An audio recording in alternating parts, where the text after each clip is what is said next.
মৃত ব্যক্তি যদি কোনো ওসিয়ত করে যান আর সেটা যদি মানতে না পারে, তাহলে কি মৃত ব্যক্তির কোনো ক্ষতি হবে? মৃত ব্যক্তির ক্ষতি হবে না, কিন্তু আপনার ক্ষতি হবে।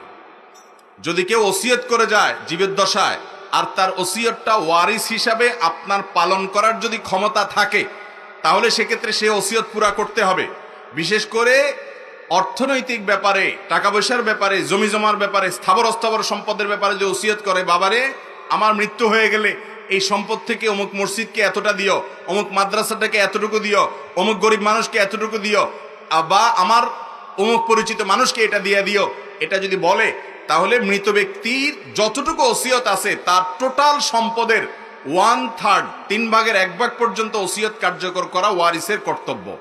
ফর এক্সাম্পল, আপনার বাবা দুনিয়া থেকে যাওয়ার আগে ওসিয়ত করে গেছেন, যা ওসিয়ত করে গেছেন সেটার ভ্যালু, সেটার দাম, মূল্য দাঁড়ায় হলো 2 লাখ টাকা, আর উনি টাকা রেখে গেছেন 10 লাখ টাকা। তাহলে 10 লাখ টাকার 1/3 হয় 3,33,000 সামথিং। তাহলে তিনি তো 2 লাখের ওসিয়ত করে গেছেন, তাহলে 3 লাখে এই 3,33,000 অর্থাৎ 1/3 এর ভিতরে আছে। তাহলে এই ওসিয়ত পুরা করাটা ওয়ারিসের উপরে ফরজ, ওয়াজিব, এটা তার উপরে আবশ্যক, এটা না করলে গুনাহ হবে। কথা কি বুঝাতে পারছি? এখন আপনি যদি মৃত ব্যক্তির ওসিয়ত পুরা না করেন, তাহলে আপনার গুনাহ হবে, মৃত ব্যক্তির কোনো গুনাহ হওয়ার কারণ থাকতে।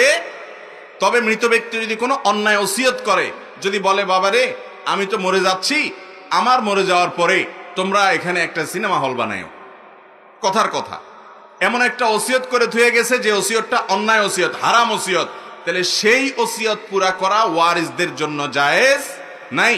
কিন্তু বৈধ ওসিয়ত করলে সেটা পূরণ করার চেষ্টা করতে হবে যদি সাধ্যে থাকে। তার নিজের সম্পদের ব্যাপারে ওসিয়ত করে গেলে ওয়ারিসরা সেই সম্পদের ব্যাপারে গড়িমসি করতে পারবে